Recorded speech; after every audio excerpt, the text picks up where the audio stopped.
Hey guys, welcome to the channel. As you see in the thumbnail, what if Naruto was first Captain America and Massive Harem Part 1. Before I start, please do support for more awesome content, and subscribe my channel and like this video. Go support and follow the This Page Has Been Abandoned 93 for writing that awesome fanfic, and also make sure to comment on this story. Link in the description. The place, Calvary Hospital. The date, to all superhumans, 3 months since the tragedy of M-Day, where Scarlet Witch had lost control of her powers after changing the world twice. The situation today, unknown. The world would be getting a wake-up call though, soon enough. This much was sure. So what have we got, Mike? A doctor ironically named Doc asked the intern that was checking on a slightly charred blonde teenage boy. He had unruly blonde hair and 3 slashes on each cheeks, looking like whiskers. His ethnicity was an obvious blend of Caucasian and Asian, his eyes only having a slight almond shape to them. The burns were slowly dying down, healing even, making the doctor narrow his eyes slightly while the African-American intern, Mike, shook his head and sighed. Cops dropped him off, Mike said as he checked the heart monitor on the blonde's left, said he was in that fire off of East Avenue. I heard that pyro was the cause of it. See how his burns are healing? I think he has a healing factor, Doc simply replied as he glared with narrowed eyes at the blonde. Well, we don't have to worry about his kind anymore. Get me some adrenaline. Whoa, wait a minute, Doc, Mike said, stepping back in shock before looking at the kid in the bed. He just needs some morphine at most. The doctor narrowed his eyes at Mike and smiled as he said, Mutants are a dying breed, Mike. Why not just help them along? In the words of the good Reverend Stryker, man is the son of God, mutants are the son of Satan, Doc, Mike gasped out. Doc was one of the nicest people he had ever known. After M-Day though, Doc had changed, becoming colder and less friendly. He had had several mutants in her before today, but never had he been so harsh before.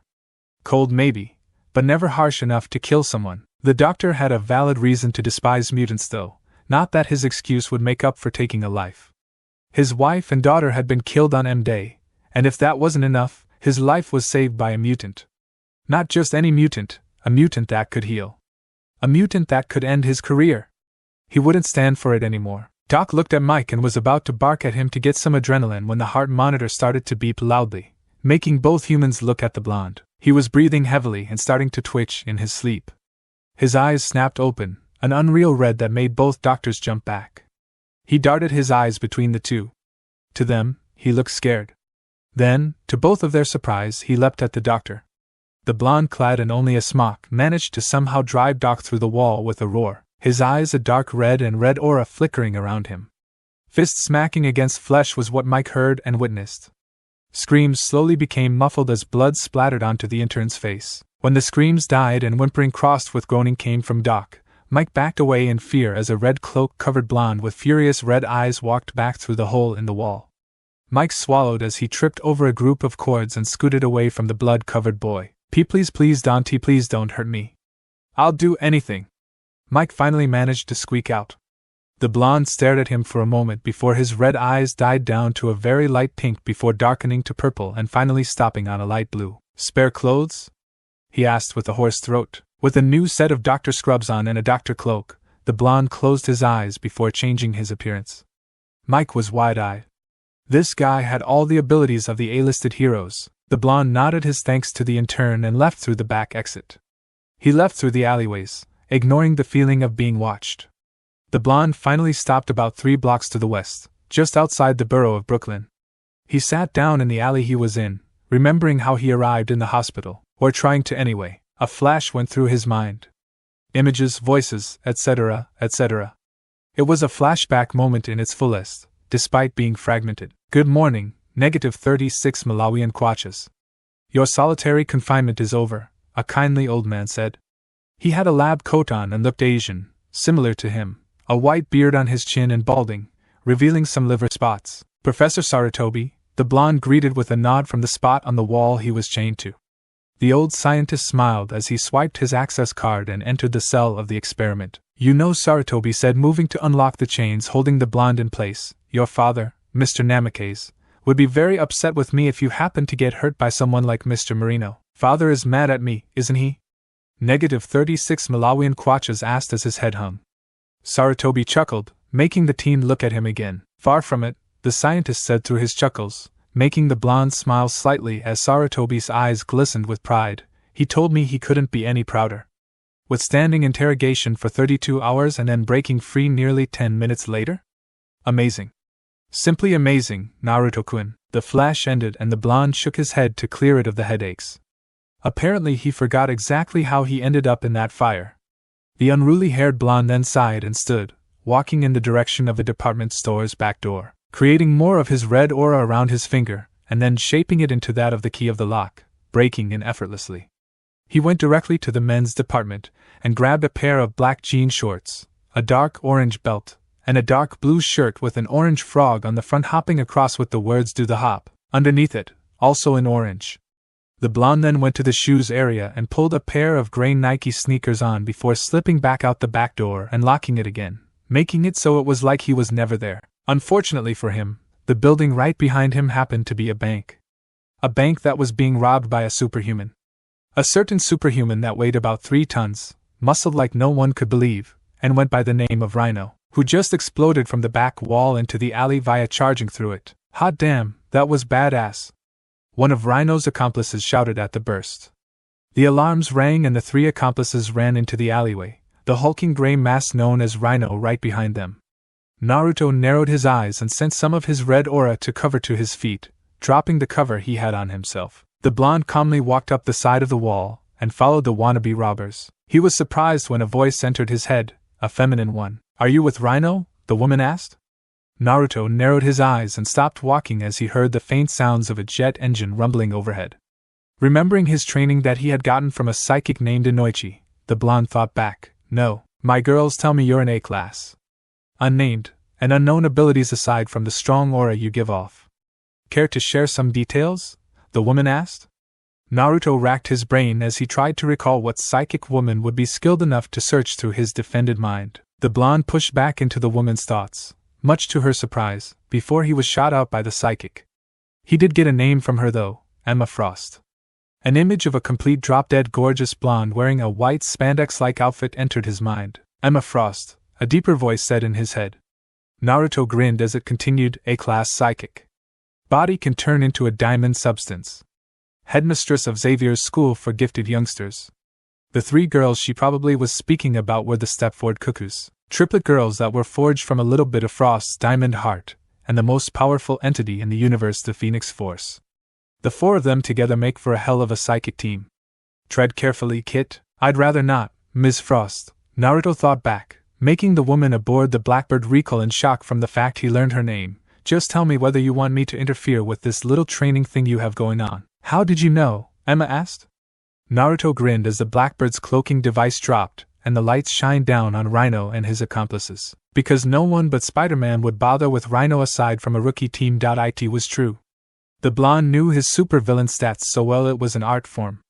It might have helped he had trained with Phantom X, and knew almost every way there was to take down what he ranked from E to B villains. Rhino was a major D ranker, while his accomplices, being humans with fully automated weapons, were E ranked. Emma was dumbfounded as the new X-Men, consisting of Hellion, Rockslide, Prodigy, Elixir, Surge, and Mercury all leapt down from the Blackbird's side door. Beast followed behind them, only to offer Surge, the newest leader since Hellion had botched a mission and they had almost lost Wallflower, assistance. Emma left the Blackbird controls to Scott Summers, her co-headmaster, lover, and X-Men leader alias Cyclops, to go to the door's window and get a look at the newly found mutant. She scanned the area for him before her eyes locked on a waving figure that was standing on the wall. Yo, the boy thought as his waving hand dropped. Emma couldn't help but do several double takes, making the boy grin widely. Who are you? She asked with more force as she tried to pry into his mind. A sudden red flash coming from the boy's head made Emma grab her now throbbing head and glare at the tisking teen. Now that isn't nice, ma'am, the boy said with a slight respectful tone in his thoughts. At least I'm not picturing you and making you see that as you try to pry into my head. You're doing it now, aren't you? Emma asked him as her face dropped into a scowl. The teen's stance shifted uncomfortably before glancing down at the scene of the fight, his silence answering her question and making Emma even angrier. Your students need help. He commented, making Emma turn her attention to the fight and pinching the bridge of her nose in frustration. Rockslide's limbs were being tossed at the non-telepathic members, making Hellion's job as defense player that much harder. Elixir had gotten hit by one of the human boulder's flying fists, and was currently unconscious in a dumpster. Beast was doing his best to keep the three acrobatic gunmen from getting any serious wounds on the students while Prodigy put pressure on a bullet wound on his arm as he hid near the unconscious Elixir, waiting for his friend to wake up. Mercury and Surge were doing their best to dodge and counterattack Rhino's actions, only to attack each other and knock themselves out. "Oh shit," Emma said, preparing to open the doors when the teen's thoughts came to her again because she had forgotten to sever their connection. "Tell them to stand back," he thought in a no-nonsense tone as the headmistress blinked in surprise when he phased out of sight, reappearing behind Beast. "Need some help, Mr. McCoy?" Naruto asked Beast, making the blue-fuzzed man stop in his fight and look at the blonde behind him. "No, it can't be," Beast said in shock while the blonde grinned, revealing fang teeth, and his eyes turned red. He crouched as his red aura started to cover him, the aura taking the shape of his body only with claws and a tail. The three humans all locked their eyes on him before they widened them in fear. "What in the name of God?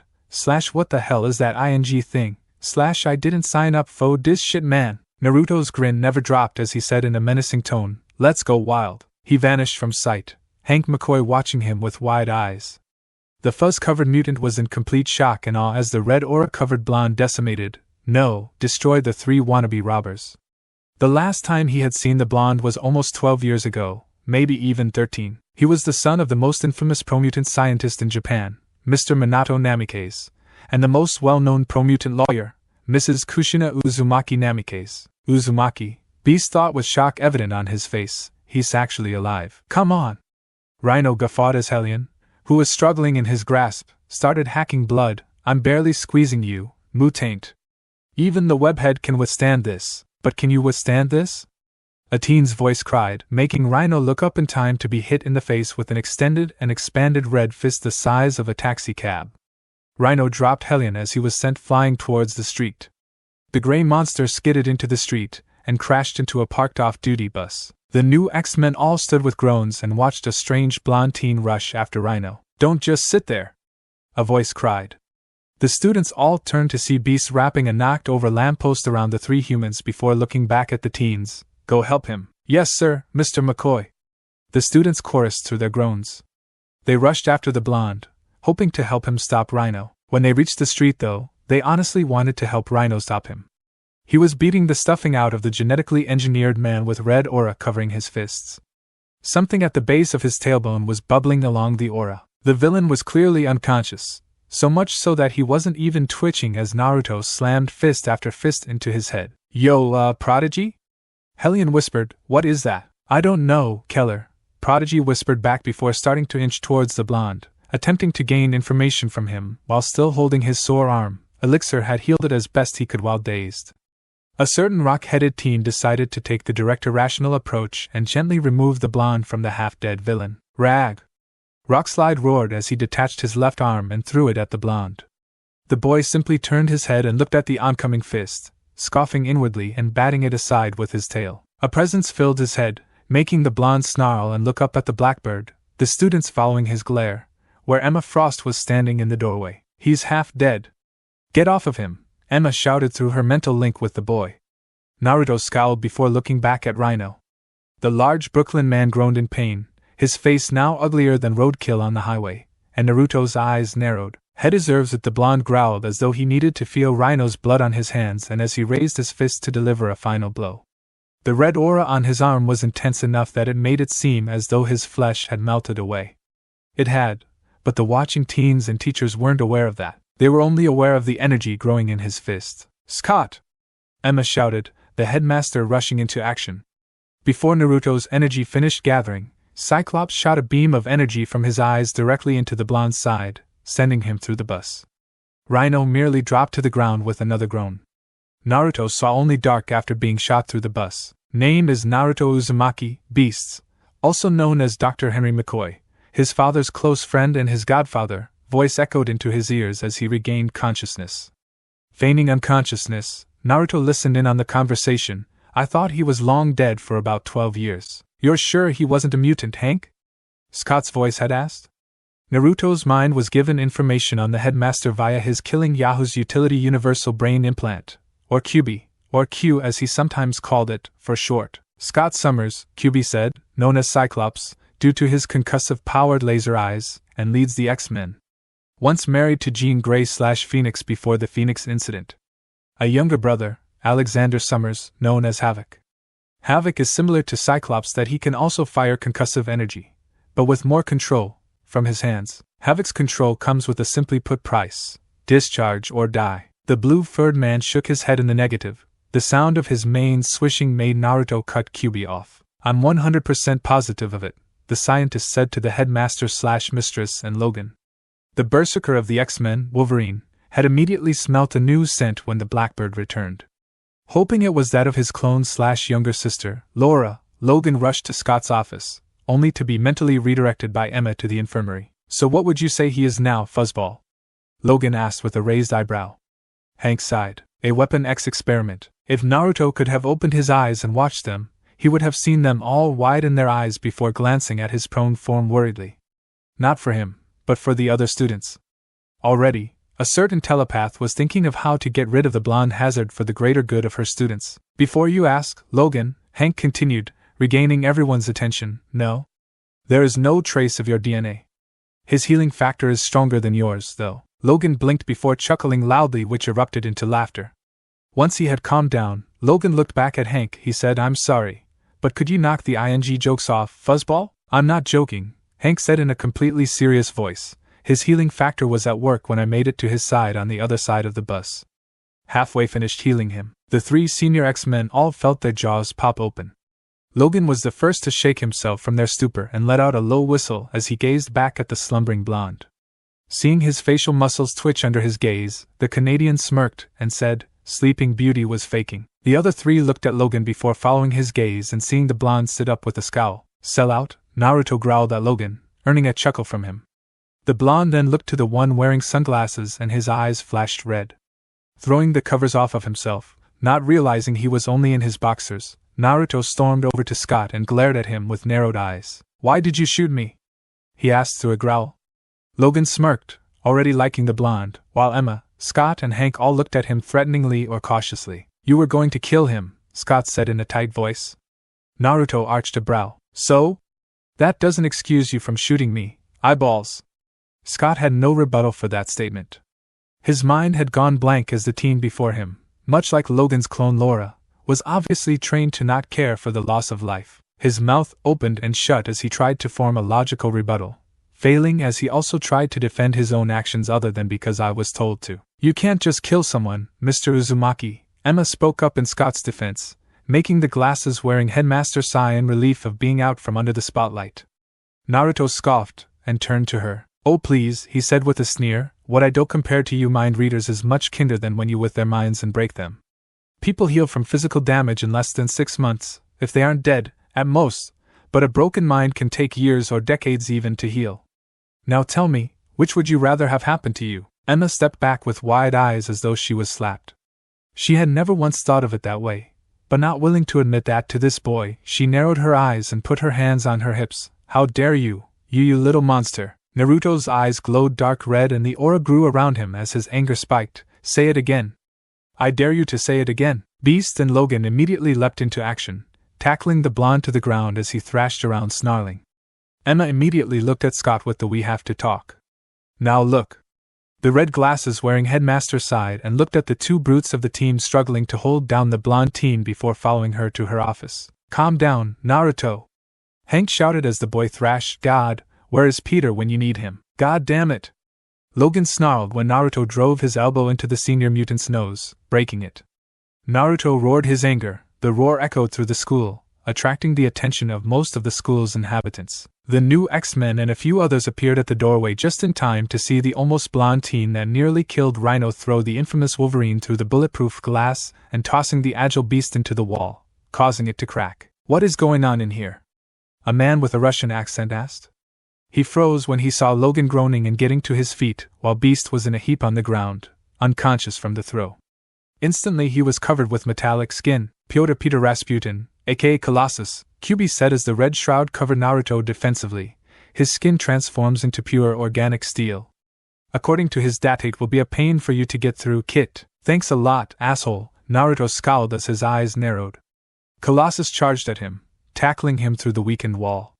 The new X-Men all exchanged looks before looking at Surge, who sighed, sick of being looked at as the leader, and said, "Let's go help Colossus." "A strong boy you are," Colossus said as he backhanded the boy.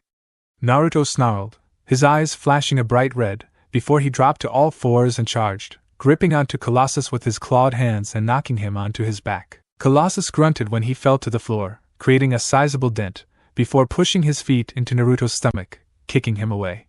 Colossus then kicked up to his feet and charged the blonde that was now shaking his head.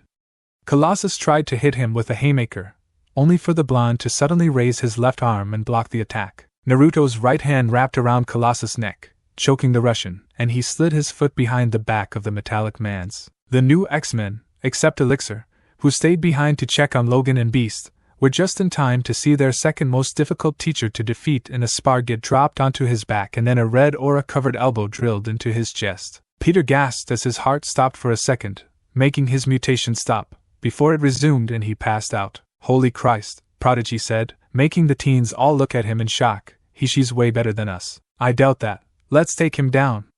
"Santo, with me!" Hellion barked before Surge could stop him. The rock-skinned teen rushed at the blonde, his fist cocked back. Naruto turned his head and got information about the two red-clad teens. QB scoffed, Julian Keller aka Hellion. Class B telekinetic. Santo Vakoro aka Rockslide. Class C Rockman/body manipulator. Hellion probably controls Rockslide's limbs after he separates them. Take him down and then go for the wannabe Ben Grimm. Kit, gladly, Naruto growled to no one, his inner voice lost on everyone save for Prodigy. The psychic know-it-all for a moment gasped as he heard the voice in Naruto's head. "Wait!" He tried to stop the two from rushing him, to no avail. Rockslide launched his fist at the blonde, only for it to be smacked aside. As QB predicted, Hellion redirected the fist back at the red aura-covered blonde. Naruto growled and brought his fist back before driving it through Rockslide's fist, shattering it into pieces. He then rushed towards Hellion, the teen paling as he approached, before tackling him to the ground. He growled at the boy, frightening the telekinetic, before headbutting him with his enhanced strength. Hellion was knocked out instantly, as well as having a large growing goose head on his face and a shattered nose. The blonde stood and shook the daze off, healing the damaged brain cells before turning towards a one-armed Rockslide. With a feral grin, Naruto taunted him with a come-on gesture and said, "Bring it on, Cockslide." Rockslide felt his eye twitch and roared as he charged the nearly nude blonde. The new X-Men watched, to frozen in awe, as Naruto easily sidestepped Rockslide and tripped him. As Santo tried to get back to his feet, Naruto backed up before rushing at the Rockman. He leapt slightly and delivered a head-severing dropkick to the right of Santo's face. "Ow, ow, ow, ow, ow, ow, ow." Rockslide yelped as his head rolled away from his body with a few bounces. Well, at least now he knew his head could be detached without dying. Naruto chuckled darkly and turned to the rest of the students, a grin on his face. "Who's next?" he asked as the adrenaline kept pumping through him. Mercury and Surge hesitated while Prodigy held his hands up and took a step forward. "We don't want to fight," the African-American teen said in a calm manner. Naruto pouted, unknowingly making Mercury blush. The only evidence on her face is it took on a slight red hue. "Why not?" Naruto whined, his hands twitching eagerly as he looked over the students. He asked for information on the three in front of him, and like always, QB delivered. Naruto's eyes went to Surge as the implant spoke. Noriko Nori Ashida, aka Surge. An electropath. Can drain electricity from the air around her, and use it to enhance her speed, or discharge it in bursts. She'd be fun to play with, that kit? Next, Naruto grunted quietly, making the two girls blink in confusion, while Prodigy swallowed as he listened in on Naruto's thoughts. Naruto looked at Prodigy, making the boy sweat as he heard Q speak, David Aline aka Prodigy. The boy has a subconscious telepathy, learning everything that goes on as long as he is in the same room. I can tell he's listening in now. A shitty power if you ask me. He loses whatever information he obtains after the connection is lost. Well, Davy boy, what do you think of my analysis? It's rather accurate, David said quietly, making the girls even more confused while Naruto chuckled. Q happens to be the best there is, Naruto said with a grin, the girls completely lost now. Naruto's eyes went to Mercury, whose face turned a darker shade of pink under his gaze. QB growled, "Oh, she's nice, Kit. I like her file a lot." Insert perverted chuckle Cecily Kincaid, aka Mercury. She's not entirely human anymore, instead being more along the lines of an extremely attractive humanoid made of non-toxic mercury. She doesn't need to breathe or eat. Look at that, already she's the opposite of the human vacuum that you are. I say you take a crack at her, hint hint, wink wink. Shut up, Q, Naruto growled, looking away in embarrassment, while David cracked a smile. Surge and Mercury both looked between them in confusion when a roar from the resident wild man earned everyone's attention as Wolverine ran into the room, leaping at the blonde. Ah hell, Naruto said as his shoulders drooped, and he hung his head. Wolverine leapt at Naruto when the blonde looked up at him with his red eyes and held his expanded hand out. The red aura around his body extended and latched around the Canadian, holding him in midair. Ya ing twerp. Logan snarled as he struggled in Naruto's grip. Naruto arched a brow in amusement, and calmly placed Logan on the ground. The Canadian narrowed his eyes in suspicion, his claws still out and his stance defensive. Naruto took a deep breath as he calmed down, and the aura dissipated. He opened his eyes again to reveal a startling blue to the remaining new X-Men, save for Logan who had already seen them. Not feeling any more attacks about come from the boy, Logan slowly sheathed his claws just as Beast led Scott, Emma, and 2 more teachers into the room the blonde was fighting everyone in. Emma looked around and frowned at the sight of Peter, and her 2 top students either unconscious or immobile. She silently told Elixir to check on the 3, the golden boy eager to do so. She looked and was prepared to yell at the blonde only to see him looking at the ground with a struggling look on his face. I am sorry, he said with a bit of force on his part. The heads of the school felt their jaws drop as he continued, Don't get me wrong, Frost. I did mean what I said, but I am sorry I overreacted at your words. I do not enjoy any words such as that. I am a proud mutant, as that is all I have known to be. To be called a monster by one of my own, it's almost disgusting. Emma remained silent as Scott spoke in an attempt to get the uncomfortable spotlight off of her. Did you knock Peter out? Alone? Yeah, it was kind of easy actually, the blonde admitted, rubbing the back of his head. I didn't have to use my more dangerous attacks. Lucky for him. The 2 heads of the school blinked in confusion before Naruto raised his arms to cover his chest. What type of mutant, save for the Juggernaut, can knock Peter Rasputin, the Colossus, unconscious without a single fatal blow? They looked at the blonde as verbal shiver escaped his lips. Can I get some clothes or something? Naruto asked. I've just realized I'm again. Naruto found himself once again in the infirmary, now fully dressed in his clothes, with 3 platinum blonde girls that were immensely attractive. He would have spoken to them and asked why they were in there if they weren't trying to breach his mind, something that ticked him off about telepaths.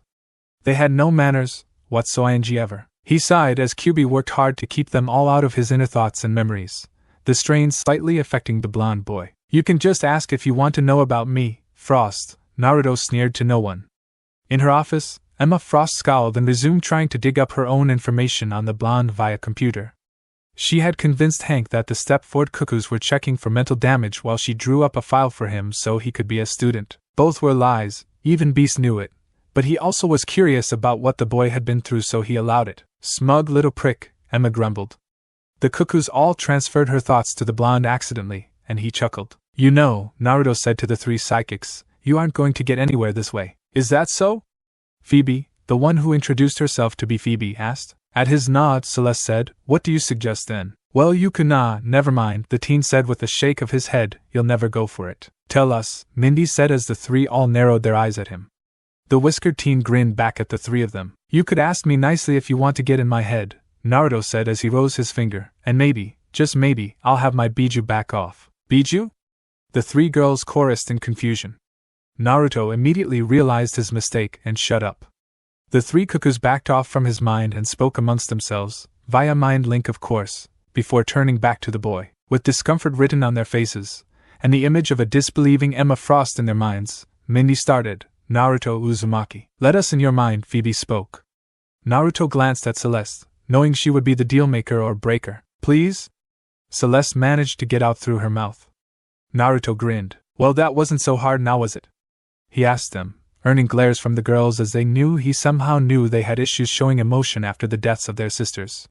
The blonde readjusted his seating and placed his hands in his lap, one overlapping the other, before he shut his eyes and took a deep breath. As he exhaled, he could feel the 3 enter his mind, the faint evidence of a 4th following. Naruto's mindscape. What is this place? Emma asked herself as they walked through a tunnel filled with pipes and water covering the floor. It looks like a sewer? A voice finished for her. The 4 psychics all turned to see the teen leaning against the pipes with a bowl in his hand, chopsticks in the other. He slurped up the noodles in the bowl and hummed in pleasure as the food went down his throat. Yeah, well, you'd understand if you'd been through what I've been through. A self-manifestation? Phoebe gasped out, her sisters also shocked from this development. People usually had some form in their consciousness, but few were hardly aware of them. It was rare to find someone that was. Naruto chuckled and placed the chopsticks in the now empty bowl, snapping his fingers and willing it away before he turned to them and outstretched his arms, and greeting them with, "Welcome to my mind." "Your mind is a sewer?" Emma asked as she crossed her arms. Naruto stuck his tongue out at her and pulled down on his bottom eyelid as well as flipping her off. While she fumed silently, Naruto smirked and turned around. "Come on then," he said, "time to meet the real brains of the operation." Naruto led them all through the sewer, only pausing briefly when they stepped in front of two doors, one marked 5 and one marked 8. He stared at them for a brief second before continuing, making the following 4 girls all blink. The blonde stopped again in a large dark area, soon to be filled with a large red light. The cuckoos and Frost shielded their eyes with their arms until the light died down. In front of them now was a fox that was the size of a horse, 9 tails flowing behind it.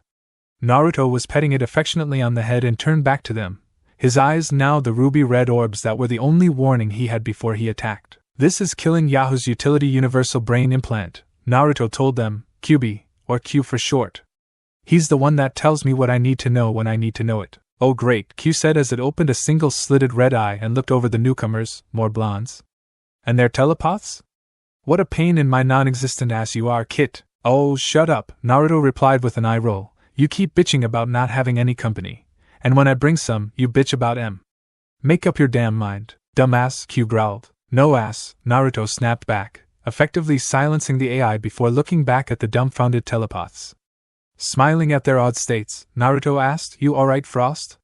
I mean, surely you've met a brain-implanted jaunty upgrade, right?" "A what?" Emma and the cuckoos chorused.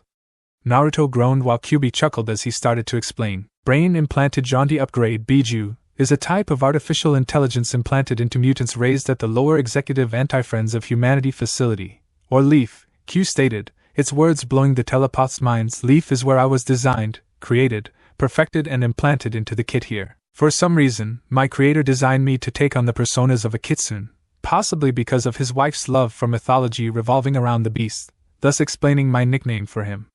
All other information on my symbiotic relationship with Kit is classified." "An artificial intelligence?" Phoebe gasped. "We thought Danger was the only one," murmured Mindy. "Apparently we were wrong," concluded Celeste. Emma Frost could hardly comprehend what she was hearing. Another question came to her mind and she looked at the blonde teen with whiskers on his cheeks. "What about his powers?" Emma asked with narrowed eyes. Q looked at Naruto, who shrugged and stretched his arms. A light yawn escaped his mouth, a small yip following, earning the attention of the Stepford cuckoos. Kit's powers seemed to be similar to telekinetic abilities and a physical manifestation of spiritual and physical energy which we call aura, the AI said. "So far, the Kit has managed to create a physical cloak, as you've seen, taking the shape of a beast. He loses control of his bloodlust when a second tail starts to form." "What about his healing factor?" Frost continued, not noticing the drooping eyelids of the blonde in question, or the fact I saw him walking on a wall.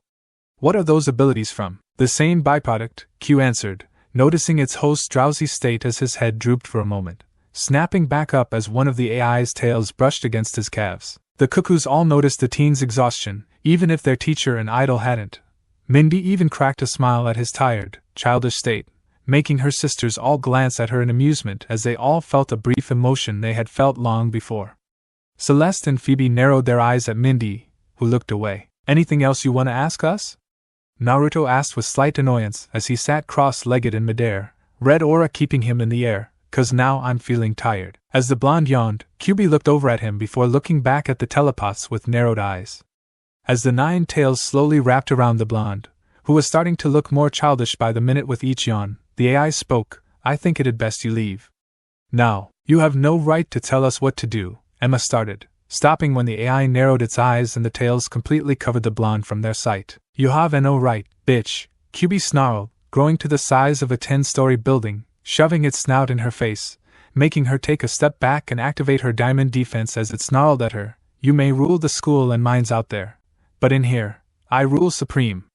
Do you understand me?" "If you think I'm going to leave because," Emma started, once again being interrupted as the red aura began pouring from the tails of the AI and started wrapping around the neck of the headmistress and her students, choking them. I asked if you understood me, the fox-like AI snarled, its eyes now completely red as the tails tightened around their necks. Why yes, Emma and the cuckoos gasped out, you understand. Then leave, QB shouted, its eyes glowing a dark red. Reality, infirmary. The cuckoos all stumbled back, falling into the arms of Logan, Scott, and Hank respectively as Emma sat up in the chair next to Naruto's bed.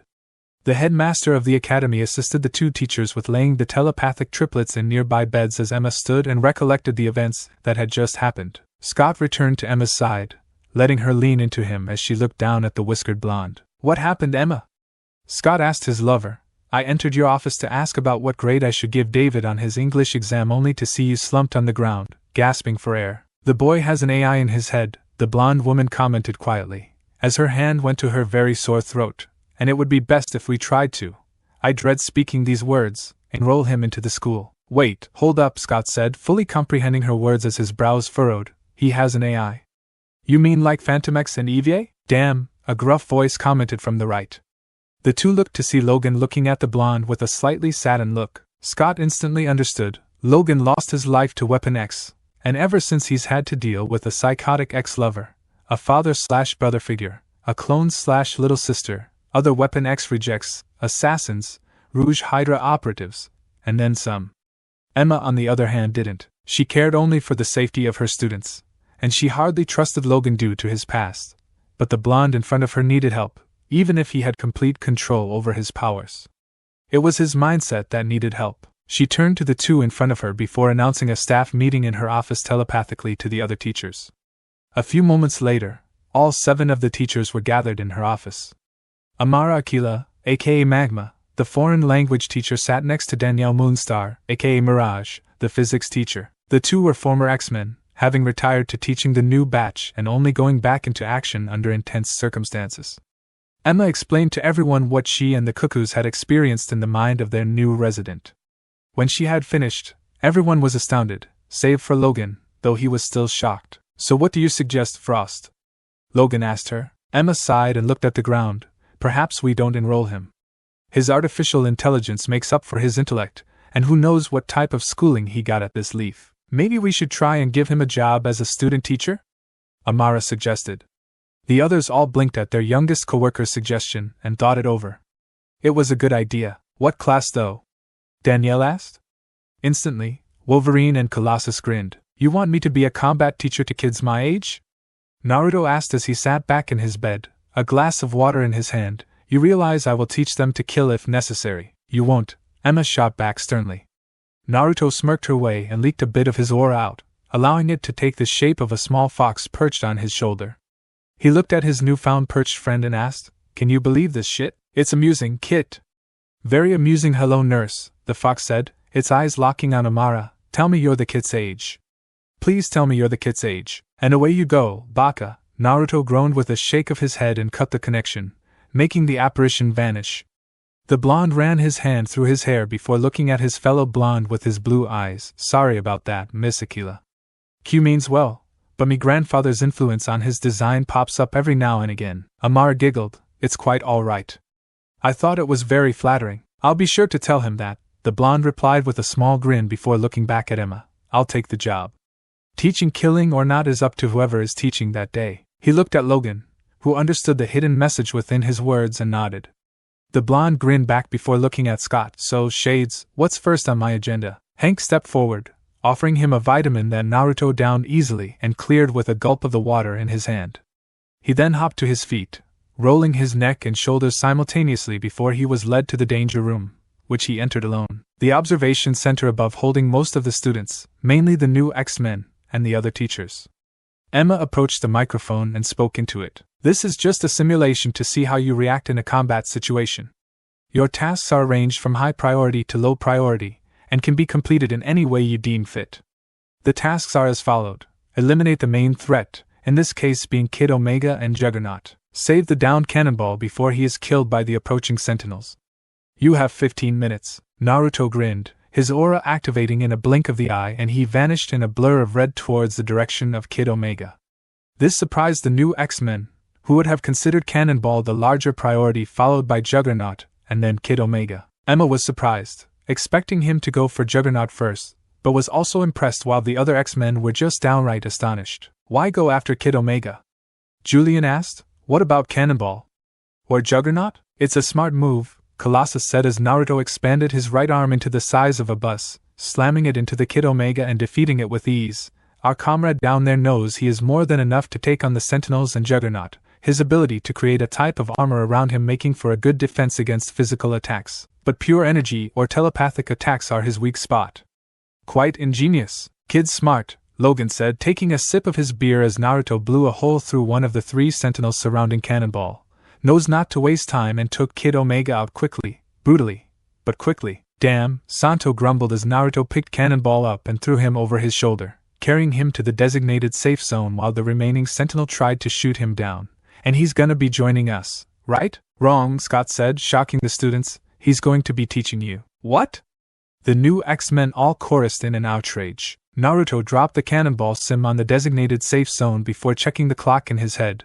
5 minutes to take down the Juggernaut. Remember, his only weakness is similar to your own. How are you going to beat him? Blow his brains out. Naruto roared as he loosely clenched his left hand and started moving it quickly around his other hand, charging a small ball of red and blue energy in his aura-covered hand. The energy swirled around, forming a small circle, as the unstoppable man known as Juggernaut roared and charged at him. The blonde made a small leap, pulling his hand back before shoving it forward. React! Naruto roared, his red eyes practically glowing as his attack connected with the headpiece of the Juggernaut.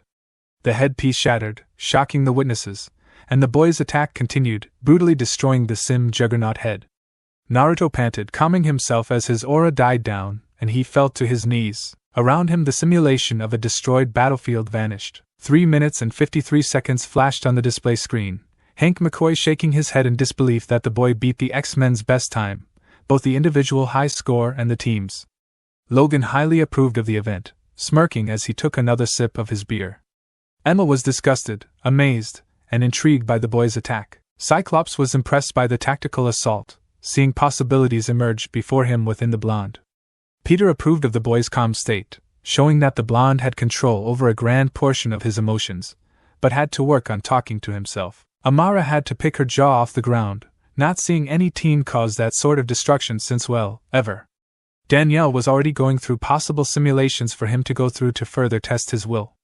The new X-Men and other students were just in shock. Naruto turned and looked up at the observation area, asking the question, "What's next?" Over the next 3 hours, Naruto completed simulation after simulation, beating the high scores with ease. Even in assassination prevention on the simulated Senator Kelly, the X-Men thought about testing to see if his personal feelings would get in the way of the prevention. Went without a hitch for him. They were surprised when not only did he save the senator, but he had effortlessly captured the assassin without a chase. "My God in heaven," Peter whispered as Naruto panted beneath them, having finished his 50th simulation in a row. "What is he?" "That's enough for now, Naruto," Hank said into the mic, the blonde reverting to a neutral state before sitting down and meditating. Hank shook his head in disbelief. "Minato, you crazy bastard. He's definitely an Omega level," Logan grumbled, planning on introducing the blonde to a certain group of heroes later. "We gotta make sure Fury doesn't sink his claws into him." "Logan's right," Scott said, his eyes narrowed behind his shades, "but he is going to need a designation." "Warning, Code Red, warning, Code Red." The mansion's computerized voice rang through the area. Emma went silent as the cuckoos, who were watching the news and listening to the woman's observation of the blonde, telepathically told her what happened. Emma turned to the students, and her peers said in a firm tone, "Everyone to the living room. Now. Logan, get Naruto suited up, we're going to need his help. Danny, Amara, stay here with the kids." Everyone left without haste, the students all now concerned as the mansion continued to blare alarms. Scott and Hank looked at Emma, the telepath having a distressed look on her face. "Someone has just blown up a human elementary school in Connecticut," she said. Over 300 students were in that school. Scott pulled her into his embrace, her sobbing muted in his shoulder, and he turned to Hank, Logan, and the recently gathered Naruto, and said quietly, "We're moving out in less than a minute. Hank, get him a suit. Logan, prep the Blackbird. Move." Naruto pulled at the collar of his sleeveless black shirt with red designs crossing the chest in an X. He was surprised when the collar adjusted on its own, remembering that Beast had called it a type of smart fibers that made up the suits. He wore fingerless gloves, the same black as his shirt and cargo pants. He was forced into the tights, but pulled the cargos on over them, and black and red steel-tipped boots. The blonde glared out the side of the Blackbird at the mob forming around the taped-off area, crying for the heroes that were pulling people out of the wreckage's blood. For good reason, too. Emma had explained what happened. "Open the hatch," he growled, Hank and Logan looking at the newest member of the X-Men with confusion. He glared at both of them and snarled, "Did I ing stutter? Open the ing hatch." Hank sighed before pressing the buttons near his console and opening the hatch, allowing Naruto to jump from the Blackbird and land quietly as his aura enshrouded him. Naruto ran towards the epicenter of the attack, wondering who would do such a thing, when he saw rubble move and a small hand stick out. The blonde went into action, pulling back on his aura until it only affected his strength, and was no longer visible. He acted without haste, not noticing the growing reporters now locking onto his form, and ripped rocks and rubble away, inwardly swearing to kill whoever was responsible for this. When he finished, a banged-up 7-year-old girl, shielded by a door, was visible. She had short brown hair and green eyes, bruises covering her body. "My God," Naruto muttered, his eyes shutting before looking at her with kindness resonating in the red orbs. He carefully picked her up bridal style and carried her to the ambulance, and the EMTs working on them. He forced a small amount of aura to cover her leg, giving her a scan. "She'll live. No serious damage. Can't say her mind's going to be okay, though," the AI stated. Naruto clenched his jaw and set the girl on the passenger seat of the ambulance, waving away one of the EMTs. He grabbed a cloth from one of the EMTs and poured some water from a Dasani bottle on it before carefully cleaning the dirt away from her bruises on her arms, as well as fighting back one of the many memories in his mind. "Why?" a quiet voice asked. The blonde looked at the girl, her eyes filled with tears and her voice hoarse. His eyes softened and he carefully cleaned some dirt away from her cheek. "I don't know," he whispered back, "but I will find out." "That's a promise." He continued to assist the EMTs. His anger only would have grown had he gone to save more people, the green-eyed girl sticking to his side like glue. She watched as he made red aura cover his finger whenever he checked someone that came by and then told the EMTs who needed what and how much. "Excuse me, sir?" a reporter asked from behind Naruto. Naruto wiped his forehead off with his arm and turned to face them. "Yeah, what do you want?" he asked. He looked around to see the other reporters slowly approaching, when his eyes locked on someone trying to leave the area. Long white hair, a trench coat, and blue boots. The collar popped up alerted Naruto that this was someone dangerous. "Kid, it's him," Q growled. "The one that did this. The one that caused this destruction. He must have been hiding. He's limping, get the bastard." "Gladly," Naruto growled, his eyes glowing red as his aura covered him. People gasped and took steps back when he vanished in a red blur, reappearing in front of the man. "Oh," Nitro said as he tried to will some energy to explode into his hands, "Stay back. I'll kill everyone here." "Gives me more of a reason to kill you," Naruto snarled, a branch of his aura coming out and wrapping around his body, severely burning him. Nitro shrieked in pain while Naruto lifted the villain into the air. He looked at the mob and a smile crossed his face. "Here's the one responsible," he shouted. "Now should he rot in prison, like the good old Captain America would have him do?" "No!" was the collective response. Naruto grinned, his eyes glowing red. "Death it is, then!"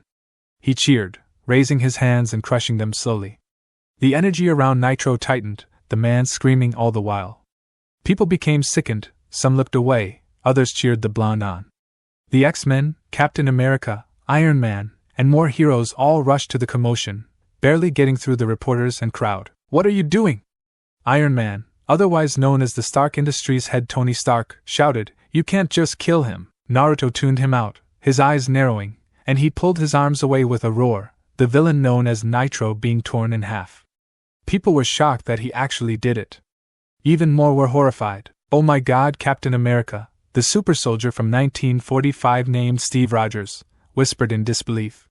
Soft grunting came from the crowd and the small girl pushed through, rushing to the blonde's side and latching onto his leg. The heroes and humans alike were shocked when the blood-covered boy looked down at her, his powers vanishing instantly at her touch. Her eyes glowed a bright green as she looked up at him in concern. "She's an absorber," Q said in awe while Naruto picked the girl up. She wrapped her arms around his neck and rested her head on his shoulder with a yawn. Q continued his observations. "If we have Frost give her a checkup, I believe we will find she has awoken her ex-genie. Amazing." "Sally!" A woman cried, pushing through the crowd and gasping when she saw the girl hanging onto a blood-covered hero, more heroes staring in disbelief at the sight. Naruto looked at the girl before looking at Frost and then finally the mother of the girl, or who he assumed to be the mother. "Ma'am," he said softly, "we need to talk." Naruto moved towards her when a reporter approached and held a microphone to his face, a cameraman following. Sir, why did you kill Nitro when he should have been given a trial?" the reporter asked. Naruto narrowed his eyes. "What jail can hold a man that could explode at will?" he asked with an edge to his voice. "None. He was a threat to the world, a large one, even if he was only thinking small-time bank robberies and assassinations. We are better off without him, and although it doesn't bring the dead back, it gives closure to the group here. I know that many here, X-Men, Cappy, and the Tin Man don't approve of my actions. It had to be done." The blonde continued, talking to the nation directly and unknowingly giving a certain two heroes ideas. If this had been left alone, the government would have offered the prick a deal or some stupid shit like that. We shouldn't let powerless, or those with the inability to defend themselves against superhumans, have to worry about heroes arguing with politicians. It's pointless. Heroes give without asking, politicians promise but don't follow through, and normal people live in arrogance, or a pretend world. Let the politicians deal with humanity. Personally, I think S.H.I.E.L.D. should only intervene when shit hits the fan and heroes need help. Are you saying you approve of the hero registration law? A reporter asked. Naruto sighed, knowing he would be stuck in this position, while the mother of the girl in his arms watched him with worry. He silently swore against talking to reporters off before her replied. I don't care about the law, Naruto said honestly. It has its ups and downs, but I don't know enough about it to have a stand on it. In my honest opinion, the people should be able to know who to trust and who not to trust, but making it a law might be taking it too far. People close to a hero could be targeted if information like that was available. So you are saying that we should have a right to know who is who without risking the lives of innocents? Ben Riley, a reporter for the Daily Bugle, asked with a smile. Quite noble, but impossible, isn't it? Hey, you're talking to a guy that knows somewhere out there is a man mutated by gamma radiation into a monster with a rage that rivals my own. Naruto snapped back with a grin, turning a more friendly face on the red-headed reporter. That sounds impossible, doesn't it? Touché. Ben chuckled before he asked the question everyone was wondering. By the way, what is your name? Naruto paused. A memory entered his mind. Dr. Sarutobi smiled at him. He was at least 12 or 13, and 4 dead masked men lie around his body, blood decorating the boy and the ground. I'm impressed, Naruto-kun, the old scientist chuckled. It looks as though you had just gone through a war zone. You really are a one-man army, aren't you? As though you are one of the horsemen of the apocalypse. When you leave here, might I suggest a name for you? Opening his eyes, now blue since he had long calmed down, the blonde spoke softly. You can call me War. Thank you for saving my little girl. War, Sally's mother, a young woman in her early 20s, said as she took Sally back from the blonde. War stood with her on the sidelines as the reporters and crowd went back to watching the heroes help the injured, though still glancing back at the still blood-covered teen. The blonde teen grinned back at her and held his hand out, which was surprisingly clean, to which she took and shook his hand. Any time, Mrs.? He started, failing to get a name from the brown-haired woman. Just call me Maria. Maria McTaggart, she said, shaking the mutant's hand. War arched a brow. You wouldn't happen to be related to Amora McTaggart, would you? He asked. Maria sighed dramatically as she took her hand back and smiled back at him. Yes. I'm her niece, she replied, and before you ask, no.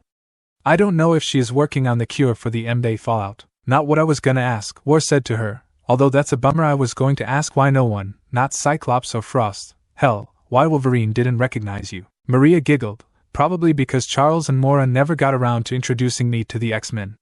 You're the first one I've ever met. Well, I wouldn't say I'm a member, War admitted. I just happen to be the most useful in this situation. Either way, I'm grateful to you, Maria said with a smile before asking, so what did you want to talk about? War looked at the girl in Maria's arms before asking, what do you know about her father? Oh, him, Maria said as her smile fell. I don't know his name, just some random guy I had a fling with during a party about 8 years back. Why? War sighed and crossed his arms and looked around before leaning in and whispering, she's a mutant. Maria remained quiet before holding on to her daughter protectively. What do you mean? War sighed, knowing this would be difficult to explain, and looked around for Emma before finding her. Opening a telepathic connection with her via Q, War informed her about the girl and her mother, and who they were. Emma turned to Cyclops, explaining what she was going to do, before joining the mutant and mother. I assume he's told you? Emma asked the woman. Maria nodded and Emma looked at War, who shrugged and put his hands in his pockets. Emma sighed and rubbed her forehead. We need to go talk somewhere less crowded. My house is just 2 blocks that way, Maria said, pointing to the right. The blast hardly nicked our street. That'll do, Emma said, following the woman as she began talking to her about her identity and what she did in comparison to her aunt. War walked on Maria's left, his eyes glancing to either the mother or daughter while he conversed with his AI. She's not a problem, Q stated. I think she'll be able to control it in time. But will she be able to turn it on or off? Naruto asked Q, who remained silent. The blonde sighed. Figures. If we can convince her mother to let us take her in and help her develop her abilities, I can determine that, Q said. But unless that happens, I don't know about now. War remained silent when Maria opened the door for them, setting Sally on the couch carefully before turning to the two as War shut the door quietly. She led them into the kitchen and asked, Can I get you anything? Coffee? Coffee sounds wonderful right about now, Emma said as she sat down at the island in the center of the kitchen. War opted to lean against it and shook his head no. After pouring the headmistress for Xavier some coffee and getting some for herself, Maria looked at War and asked, So why do you think Sally is a mutant? She siphoned off some of my aura, War said, making a small amount cover his hand, and not the non-lethal kind. My suspicions are that she has the now rare energy-draining ability. Is that bad? Maria asked in a concerned tone. War lowered his hand with his aura dispersing from it as he shook his head. I can't say for sure, he said in an upset tone, but I can tell you this, if S.H.I.E.L.D., Hydra, or anyone else gets word of her abilities, they will take her. Why? Maria asked loudly, her voice raising slightly. Emma shushed her, reminding her of her snoozing daughter, and waited for her to calm down. Mutants with the ability to drain powers or energy have always been on the Omega level watch, the White Queen said, if War is right, and I believe he is because I have 3 of my most trusted students checking with our computer, Cerebro. She, along with War and myself are appearing. Having known what Cerebro was, thanks to her aunt, Maria held her head in her hands. Oh God, he was a mutant, oh my God. Do you know his name? Emma asked, already searching her mind for the answer. War saw the look of concentration on Emma's face and frowned before looking back at the woman only a few years older than himself. He could feel the sadness emitting from her, and frowned even more. No one should ever have that much worry on their face, especially not a mother. Maria spoke when the name came to her. He told me it was Kim Kim's son, I think. No sooner did the words leave her mouth did War groan as Q snarled, I knew it. I-ing knew it. Let's hunt him down. Let's find that traitor. I told you to kill him all those days ago. It's a cover, War instantly said, earning the attention of Emma Frost. I'll explain later. Have you gotten word from him lately? No, but oh my God, what if he comes after Sally? What will I do? Maria asked as sobs started to come from her. Emma frowned and was about to offer the one thing she could when War spoke up again. Both of you could join us back at Xavier's, War offered. Both women looked at him with different faces. On Maria's was one of shock, curiosity, and gratitude, while Emma had a scowl, obviously showing her disapproval. War narrowed his eyes at the former White Queen, the irises flickering red, and he cracked his knuckles subtly. He was challenging her to defy his offer, knowing she had only 2 defenses, both of which he could easily get past if necessary, and she knew that fact too. Defeated, Emma looked back at Maria and forced a smile, backing War's offer. Maria smiled as tears rolled down her cheeks. Thank you, she whispered while Emma felt something she hadn't felt since Charles had recruited her into the Xavier faculty. Something she hadn't felt since she first helped a family accept that someone was a mutant, Julian, and recruited a member of the Hellions for the first time. Fulfillment. Damn man, Santos said lowly from his spot on the ground as he sat in front of the couch as he watched the video of the interview of the newly named War on the television. Julian nodded his agreement, while he glanced at Josh, who was pacing as he looked at his cell phone. The poor guy was still obsessing over his girlfriend's injury from post-M Day. I don't know, I mean, he looked hot, sure, but maybe red isn't his color, Cassidy said into the phone as she sat in the lounge chair and chatted with her friend Ron Sinclair aka Wolfsbane. Ron was a member of the X-Force Investigative Service and one of Cassidy's closest friends, seeing as she is a few years older than the Mercury girl. What color would you give him then? Ron asked. She was currently in the dwindling area of New York known as Mutant Town with the rest of the X-Force.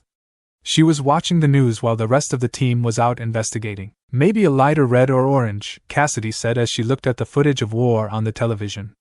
The Mercury girl blushed slightly when the girl in the blonde's arms nuzzled into his neck, finding the scene adorable. Are you talking to Ron? Nori asked her friend. Cassidy nodded, to which the blue-haired girl said, "Tell her I said hi." The red-headed girl rolled her eyes. "Nori says hi, by the way." "Konnichiwa, Noriko-chan," Ron shouted through the phone, making Cassidy roll her eyes and pull the phone away from her ear. Noriko and Soraya, the Arabic mutant called Turab, Dust in Arabic, giggled while the red-headed new X-Men member shook her head. She put the phone back against her ear, just in time to turn a glowing red when Ron asked, "So how old is this War exactly?"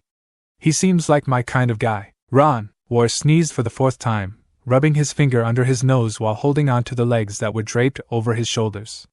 Maria had accepted his offer, and although Emma wasn't happy about it, thanked the headmistress and the newest X-Man repetitively. When it came time to wake Sally and tell her she would be moving, she initially freaked out when Maria or Emma approached her, a red force field shielding her from any type of communication as it formed a sphere around her. It turned out that only War could touch the shield without instantly being drained of energy.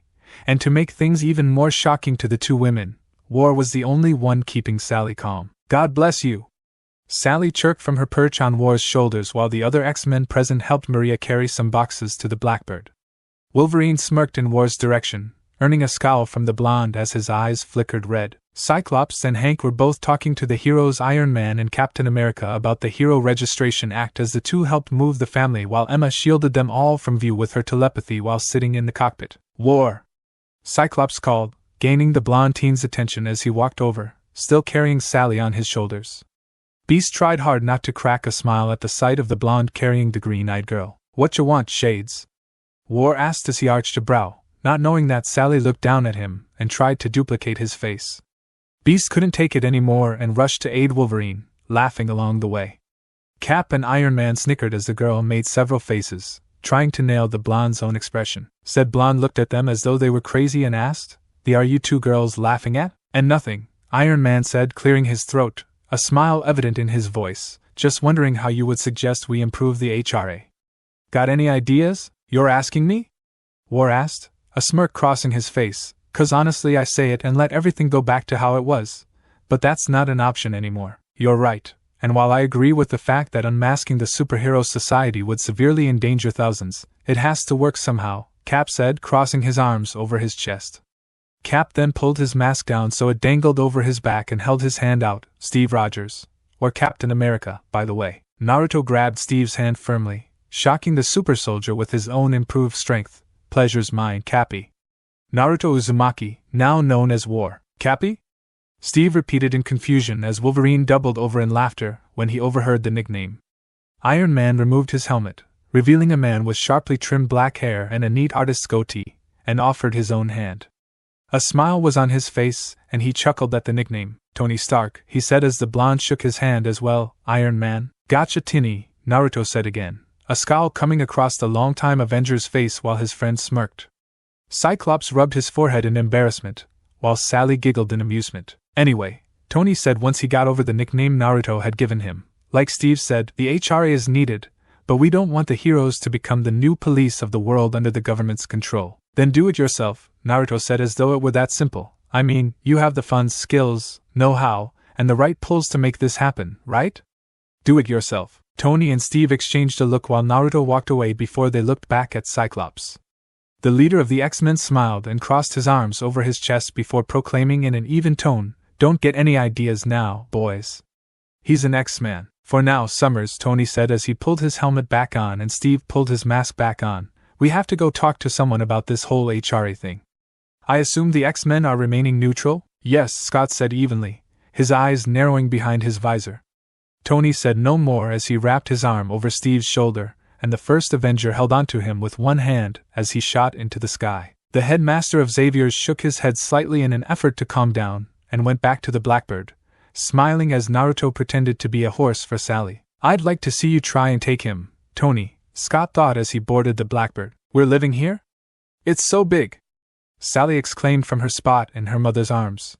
Maria smiled as she was led through the mansion by Danielle Moonstar and Naruto, who carried the McTaggart bags with ease as they climbed the stairs. "You're telling me," Naruto muttered under his breath, Maria chuckling as they walked to the room Maria and Sally would be staying in.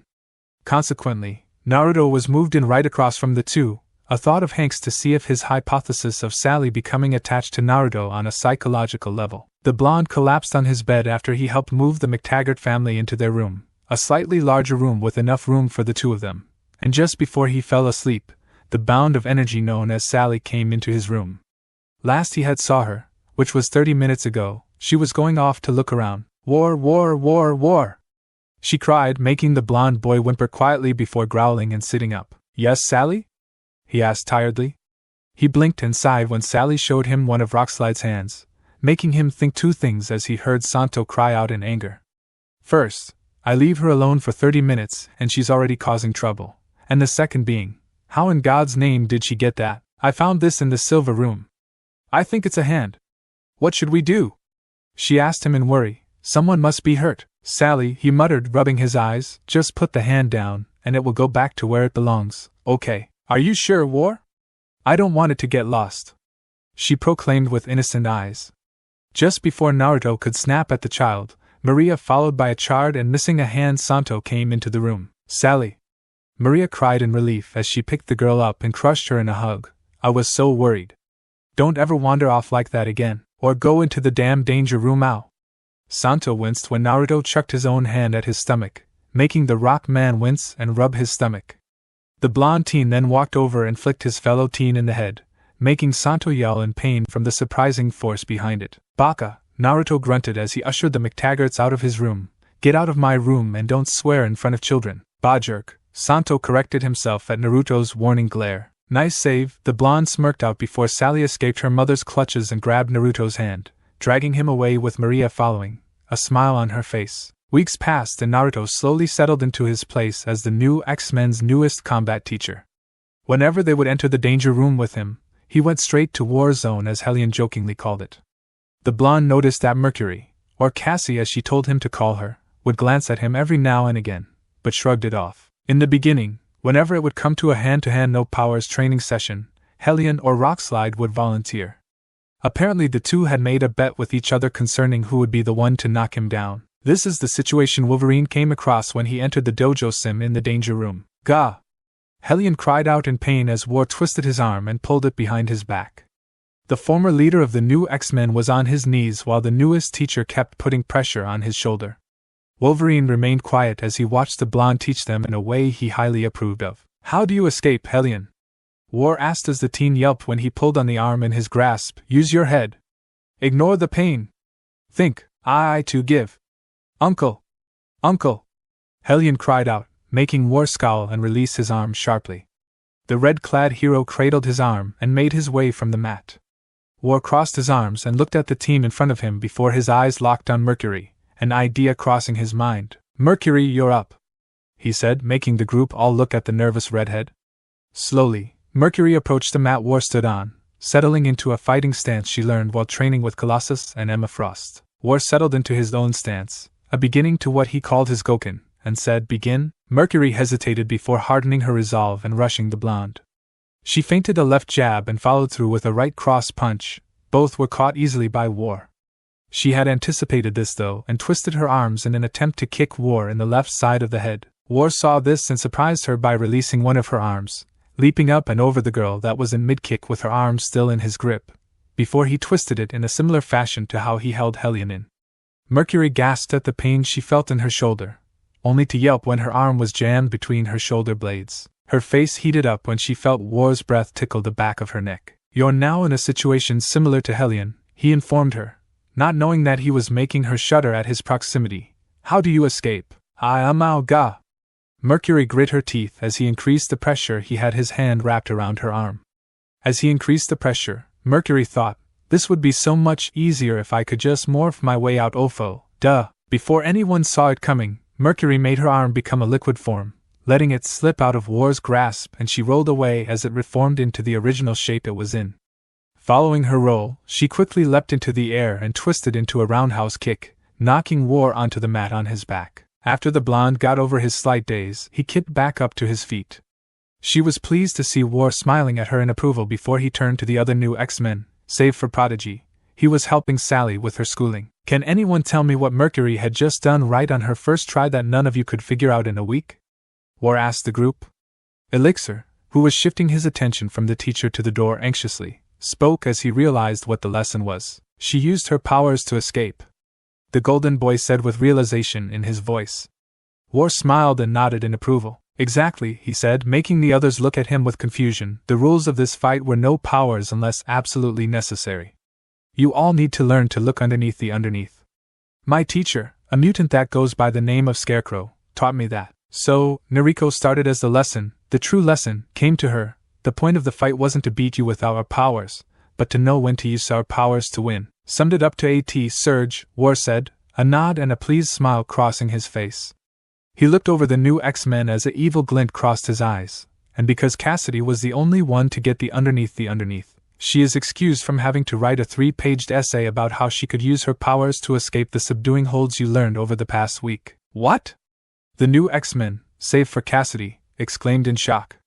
Naruto grinned. I want the essays on my desk by tomorrow at 1, Naruto said, snapping his fingers and looking at Wolverine. They're all yours, old man. Smug little prick, Wolverine said with a chuckle as he took over the training session while Naruto left to get a shower in. He laughed aloud when he heard the new X-Men all groan as Wolverine started the same simulation he had first done. Their mission was to beat his time, something they had been trying ever since school had started again. Very good, Sally, David said as he finished checking over the math the 7-year-old girl had done. I'm very impressed. Thanks, Prodigy, Sally said with a smile, revealing a tooth that had gone missing when she accidentally followed Naruto into his danger room session with Cyclops. She surprised them all, though, when she sucked all the energy from a sentinel that had her in its grasp, making it collapse with a loud, ground-shaking thud. Her sudden smack in the face from a robotic tendril, however, was the reason she had lost a tooth. It wasn't bad in her opinion, seeing as she got $3 for the tooth. David, Logan starting the danger room session, a voice said from their right. David and Sally looked up to see Naruto, now clad in a pair of lounge pants and a white tee with the Xavier insignia on the chest, leaning in the doorway. You'd better get down there. Thanks, Naruto, David said, smiling at the more experienced mutant before he turned to the bound of energy known as Sally McTaggart. Work on your spelling words. When I'm done with my danger room session, we're having a test. Ah, okay, Sally said with a slight pout before smiling. David smiled and stood from the kitchen table and went towards the danger room to get some training in while Naruto went and joined Sally at the table, stopping at the fridge to grab a yogurt cup for her and himself a small energy drink. How's it going, Munchkin? Naruto asked as he gave her the yogurt and a small spoon. Learning hard? Yup. Thanks, War, Sally said with a smile. Naruto smiled back slightly as he took a drink and started to help her with practicing her spelling words. About halfway through the third round of spelling her selected words, Sally looked at Naruto and asked, Am I gonna get a cool name? What? Naruto asked, thrown off track by the sudden change in her tone, from boredom to curiosity. The green-eyed girl looked up at him, her finished yogurt resting on her right. Like you, she said with a smile, I want a cool superhero name. Like Super Sally, Naruto chuckled and ruffled her hair, making the girl giggle, before he said, Well, at the X-Mansion, I notice people call themselves names similar to their powers. Like me, for example, an unstoppable force of God with the rage of the Hulk barely being contained.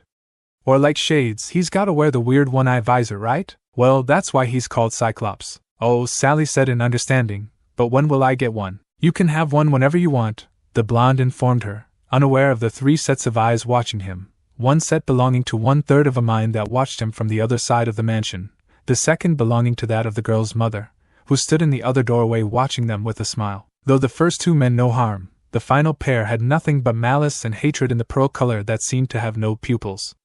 The veins bulging around the eyes pulsing as blood flowed through them, and the eyes narrowed. I've finally found you, MK36, were the thoughts of the owner of the strange eyes as they continued to read the lips and eavesdrop. Can I have one now?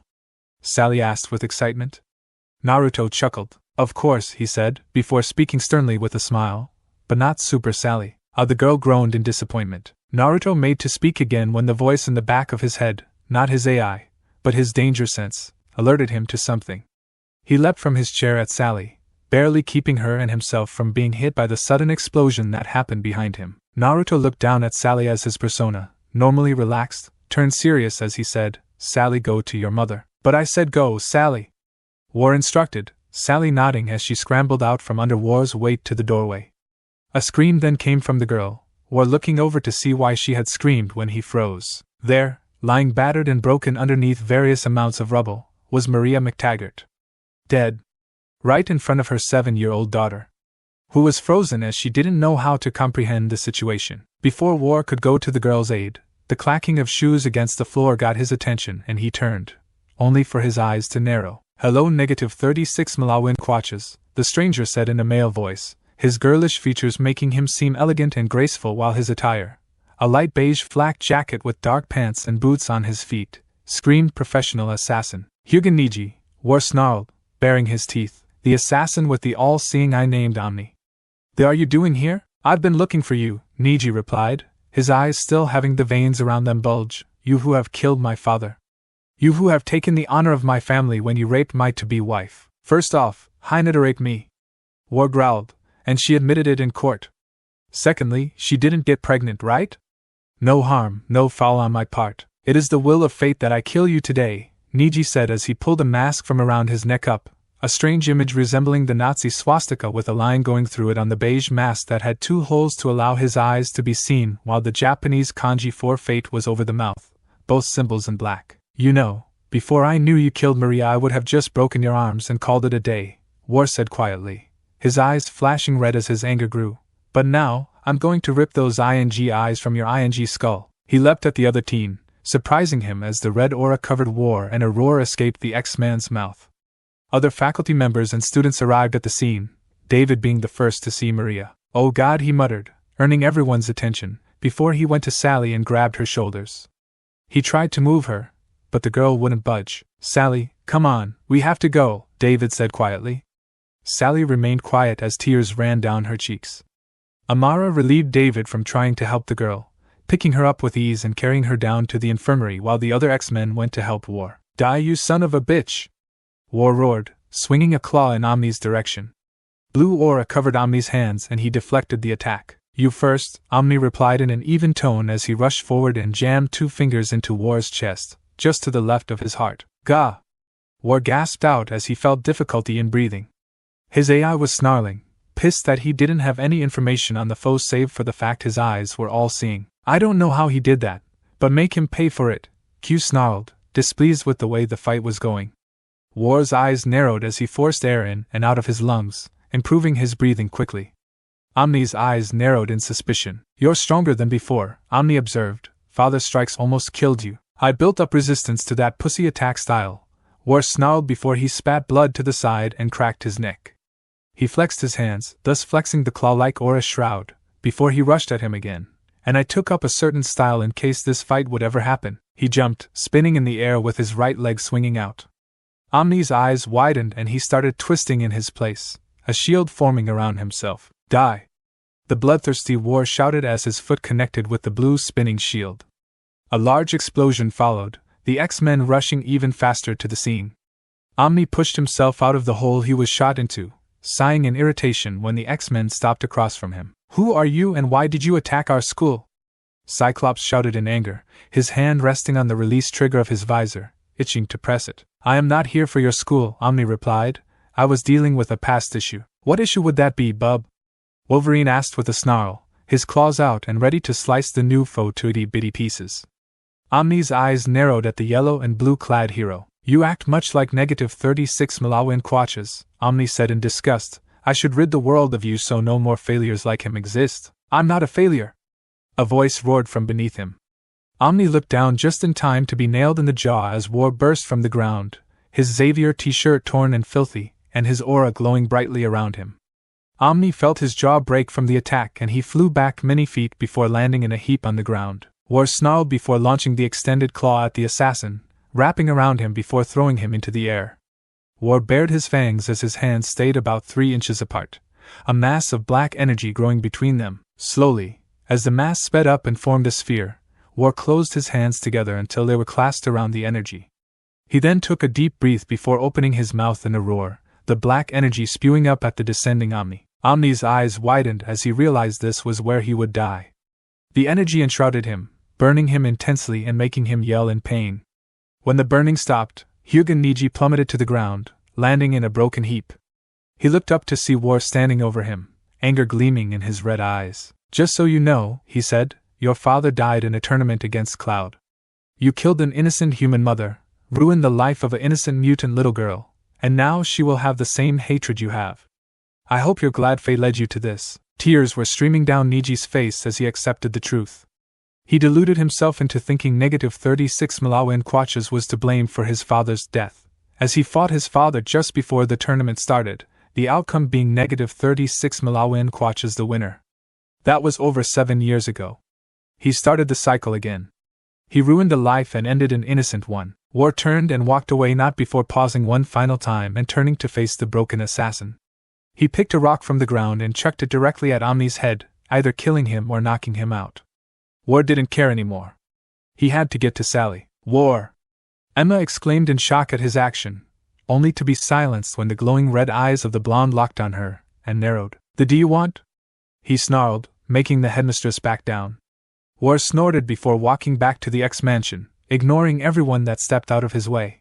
He didn't notice that Hank, Cassidy, and Logan all followed the blonde when he went to the infirmary. Amara gave him a glance and quietly left the room, ushering Logan and Cassidy out as well while Hank stayed with War. "She's in shock, Naruto," Hank said as he looked at the devices hooked up to her. "She'll be fine." "Yeah," the blonde replied in a dead tone.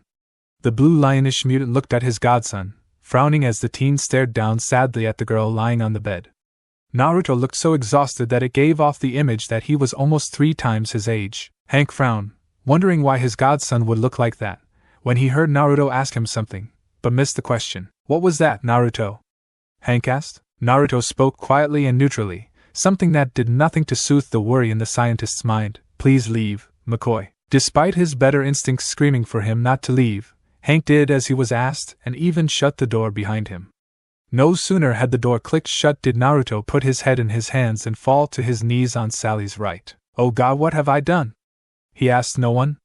His AI, although an advanced computer, remained silent as the blonde sobbed. Q knew that Naruto would get past this feeling of guilt and come out stronger, but it would rather that the blonde didn't have to go through this moment again. "It's always like this," the blonde said softly, reciting a story he heard from Dr. Sarutobi.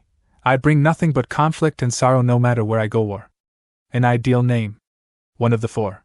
The beginning of the end. Pestilence, the one bringing vengeance through pain of illness. Famine, starving the remaining guilty until they relent and beg forgiveness.